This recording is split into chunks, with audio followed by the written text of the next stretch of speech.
জাতিগত উত্তেজনা, রাজনৈতিক মতবিরোধ এবং অর্থনৈতিক বিরোধ চরমে পৌঁছালে ১৯৬৫ সালে মালয়েশিয়ার সংসদ সিঙ্গাপুরকে ফেডারেশন থেকে বহিষ্কারের সিদ্ধান্ত গ্রহণ করে। এর ফলস্বরূপ ৯ আগস্ট ১৯৬৫ সালে সিঙ্গাপুর একটি স্বাধীন ও সার্বভৌম রাষ্ট্র হিসেবে আত্মপ্রকাশ করে। স্বাধীনতার সেই সংকটময় মুহূর্তে দেশের নেতৃত্বের দায়িত্ব গ্রহণ করে লি কুয়ান ইউ। দূরদর্শী নেতৃত্ব, কঠোর প্রশাসনিক ব্যবস্থা, সুশাসন এবং দীর্ঘমেয়াদী উন্নয়ন পরিকল্পনার মাধ্যমে তিনি মাত্র কয়েক দশকের মধ্যেই সিঙ্গাপুরকে বিশ্বের অন্যতম সফল অর্থনৈতিক শক্তিতে রূপান্তরিত করেন। আজকের আধুনিক, পরিচ্ছন্ন ও বিশ্বের অন্যতম সমৃদ্ধ রাষ্ট্র সিঙ্গাপুর একসময় ছিল সীমিত প্রাকৃতিক সম্পদ, উচ্চ বেকারত্ব এবং অনিশ্চয়তায় জর্জরিত একটি ছোট দ্বীপরাষ্ট্র।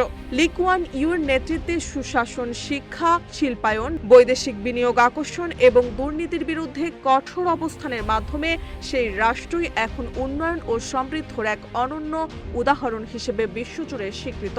জীবন অবাক না করলে কে করবে? 28% মিল্ক ফ্যাটের অবাক করার সাথে ফ্রেশ মিল্ক পাউডার। জীবন অবাক করুক প্রতিদিন। ১৯৫৯ থেকে ১৯৯০ সাল পর্যন্ত প্রধানমন্ত্রী হিসেবে দায়িত্ব পালন করা লি কুয়ান ইউ শিল্পায়ন, বিদেশি বিনিয়োগ, দুর্নীতির বিরুদ্ধে কঠোর অবস্থান এবং দক্ষ জনশক্তি গড়ে তোলাকে সর্বোচ্চ অগ্রাধিকার দেন। তার নেতৃত্বে গড়ে ওঠে আধুনিক বন্দর, উন্নত শিক্ষা ব্যবস্থা, বিশ্বমানের স্বাস্থ্যসেবা এবং শক্তিশালী আর্থিক খাত। একই সঙ্গে সরকারি প্রশাসনের স্বচ্ছতা ও জবাবদিহি নিশ্চিত করে তিনি সিঙ্গাপুরকে বিশ্বের সবচেয়ে কম দুর্নীতিগ্রস্ত দেশগুলোর একটিতে পরিণত করেন।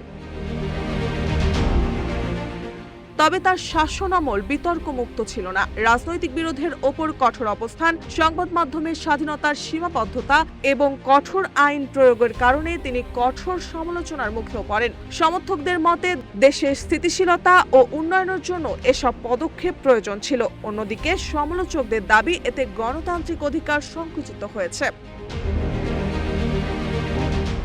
১৯১৫ সালে ৯১ বছর বয়সে লি কুয়ান ইউ মৃত্যুবরণ করেন, কিন্তু তার রেখে যাওয়া নীতি, উন্নয়ন মডেল এবং রাষ্ট্র পরিচালনার দর্শন আজও সিঙ্গাপুরের অগ্রগতির অন্যতম ভিত্তি হিসেবে বিবেচিত হয়। তাই অনেকের কাছেই তিনি শুধু একজন প্রধানমন্ত্রী নন, বরং আধুনিক সিঙ্গাপুরের স্থপতি।